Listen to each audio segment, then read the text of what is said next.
Hello student.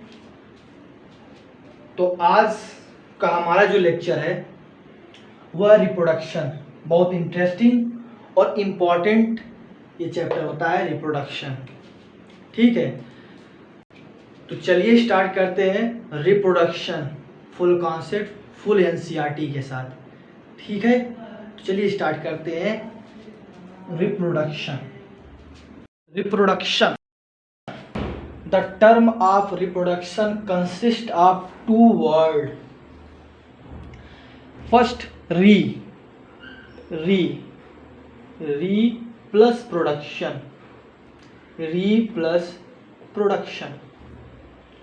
Re का मतलब होता है अगेन, दोबारा, और प्रोडक्शन का मतलब टू जनरेट या प्रोड्यूस, दोबारा उत्पन्न करना या दोबारा जनरेट करना।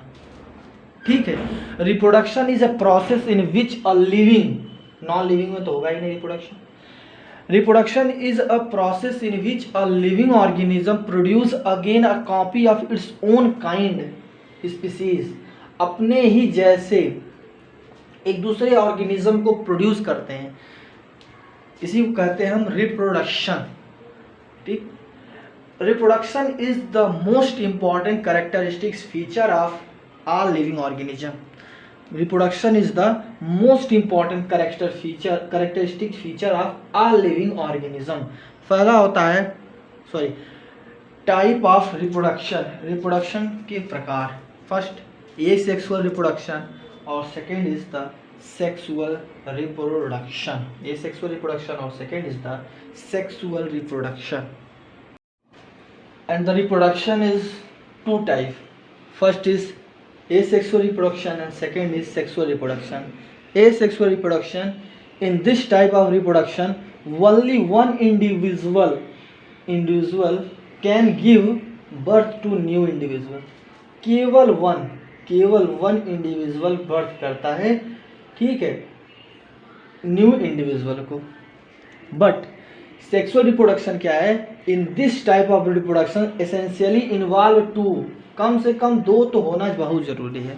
ठीक है, एसेंशियली इन्वॉल्व बहुत जरूरी है, दो इन्वॉल्व जरूर हो।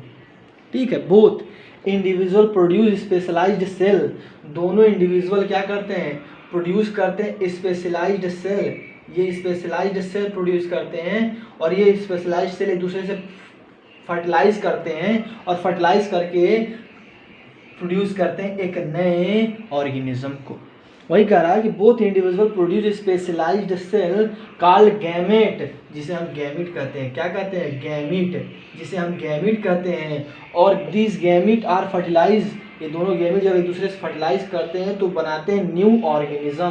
क्या बनाते हैं? New organism. अब इसे आगे पढ़ेंगे कि दोनों ऑर्गेनिज्म हैं क्या, ये गैमेट किस तरीके से बनाते हैं, मेल का अलग फीमेल का अलग, फर्टिलाइजेशन करने के बाद फिर किस तरीके से ऑर्गेनिज्म प्रोड्यूस होते हैं। Difference between asexual and sexual reproduction. ठीक, एक तरफ हम लिखते हैं सेक्सुअल, एक तरफ लिखते हैं एसेक्सुअल। पहला asexual, only one individual is used as parents के रूप में केवल एक इंडिविजुअल का यूज करेंगे जिससे हम न्यू ऑर्गेनिज्म या न्यू इंडिविजुअल प्रोड्यूस करेंगे। बट सेक्सुअल में क्या होता है? दो इंडिविजुअल का यूज करते हैं पेरेंट्स के रूप में, टू इंडिविजुअल, एक होता है मेल और एक होती है फीमेल। ठीक है, एसेक्सुअल में sex organ are not involve, sex organ involve नहीं होता है। बट सेक्सुअल रिप्रोडक्शन में specialised sex organ are involved. ठीक, asexual no gamete formation take place, but sexual में gamete formation occur. asexual में fertilization is absent, but sexual में fertilization या fusion of gamete are present. asexual में newly form individual are exactly similar to their parents. जो new produce organism या new produce जो individual होगा वो एकदम एग्जैक्टली हूबहू कहते हैं सिमिलर होगा किसके? अपने पेरेंट्स के। But newly formed sexual reproduction में newly formed individual are not exactly similar to their parents. asexual reproduction, this type of reproduction occur in primitive organism, but sexual reproduction, this type of reproduction is occur in higher organism. ठीक है, higher organism में क्या होता है sexual reproduction, और primitive organism में क्या होता है एसेक्सुअल रिप्रोडक्शन. रिप्रोडक्शन में asexual and sexual reproduction. Asexual no gamete formation, no fertilization. Sexual reproduction में gamete formation with fertilization. Asexual reproduction में क्या होता है फ्यूजन होते हैं अमीबा के अंदर. अमीबा क्या करती है फ्यूजन करती है, एक दूसरे से टूटती है बीच से, और ये फिर से क्या हो जाते हैं दो अमीबा. ठीक है, एक इंडिविजुअल से दो इंडिविजुअल बनते हैं, और ये दोनों के दोनों एग्जैक्टली सेम होते हैं.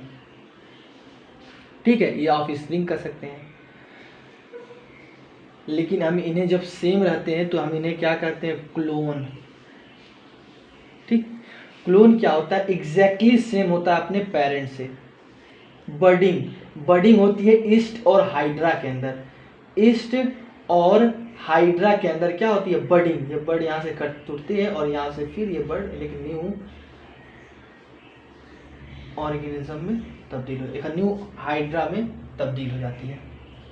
फ्रेगमेंटेशन क्या होता है, फ्रेगमेंटेशन स्पाइरोगाइरा में होता है. स्पोर फॉर्मेशन किस में होता है राइजोपस में होता है. रीजनरेशन किस में होता है प्लेनेरिया और हाइड्रा दोनों में, देख लिए. और वेजिटेटिव रिप्रोडक्शन क्या होता है majority in plant. Majority in plant की बात करें तो सबसे ज़्यादा वेजिटेटिव रिप्रोडक्शन होते हैं. Asexual reproduction mode of reproduction used by single organism. The individual does not produce gamete by meiosis. Meiosis के द्वारा गैमेट प्रोड्यूस नहीं होता है. Due to absence of this the number of chromosome remain unchanged. Due to absence of meiosis, number of chromosome remain unchanged throughout the reproductive process. Since there is no gamete formation, fertilization is absent. जब gametic का formation ही नहीं होगा तो fertilisation भी नहीं होगा. The newly formed individual या offspring is the exact carbon copy of its parent. Asexual reproduction is found only in lower and primitive organism. Asexual reproduction जो होता है वह lower organism या primitive organism में present होता है.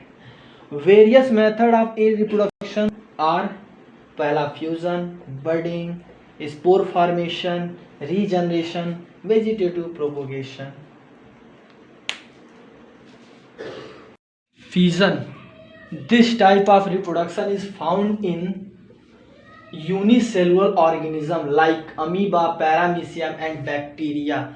Fission, this type of reproduction is found in unicellular organism like amoeba, paramecium and bacteria. In this process the organism divide into two या more part. In this process the organism divide into two या more part.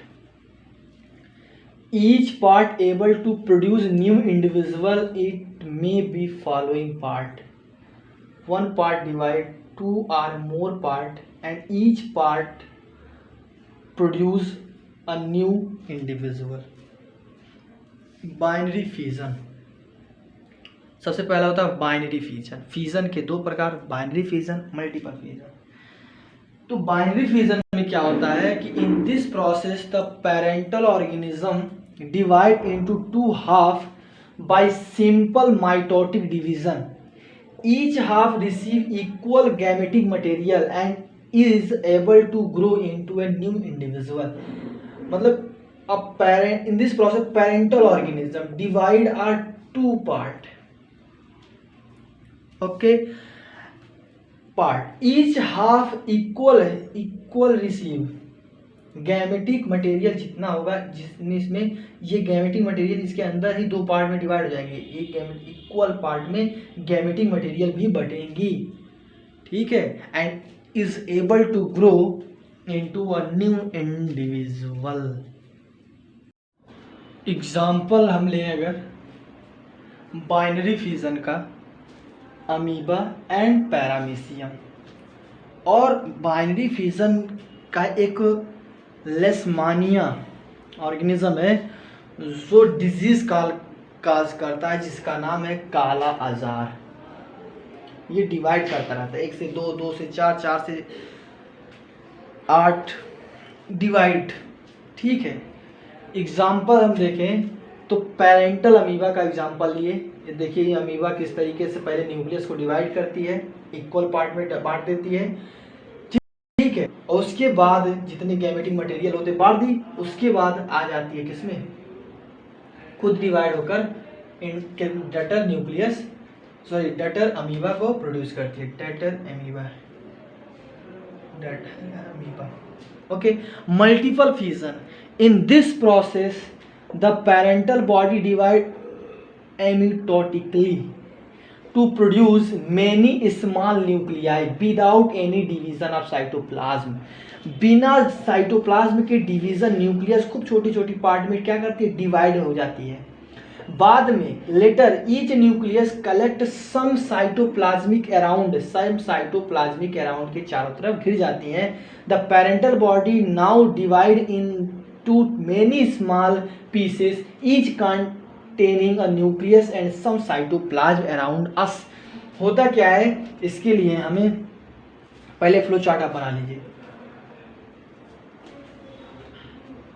ठीक, बना लिए। अब देखिएगा, pause करके video को इसे बना लीजिएगा। ठीक, अब देखिए पहले क्या होता है कि एक पेरेंटल बॉडी पहले क्या करती है, साइटोप्लाज्म डिवाइड नहीं करती है, पहले न्यूक्लियस खूब डिवाइड हो जाते हैं।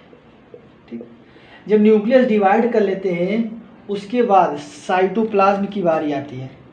अब जब बॉडी टूटने वाली होती है तो सभी न्यूक्लियस के चारों तरफ क्या होते हैं, साइटोप्लाज्म अपना घेरा बना देता है। बना लिया कि ना। उसके बाद अब हमारा साइड ये टूटा बॉडी जैसे ही फूटा बाहर के क्या गया, इंडिविजुअल डटर आ गए और इनके पास पूरी मटेरियल है। फिर ये क्या करती हैं, फिर अंदर डिवाइड करती हैं। इस तरीके से इन्हें करते हैं हम मल्टीपल फिजन। समझ गए। अब हमारा जो सेकेंड टॉपिक है इसके बाद वह है हमारा, पहले आया था बाइनरी फिजन, फिर मल्टीपल फिजन, और फिर आता है सेक्सुअल का बडिंग। ओके।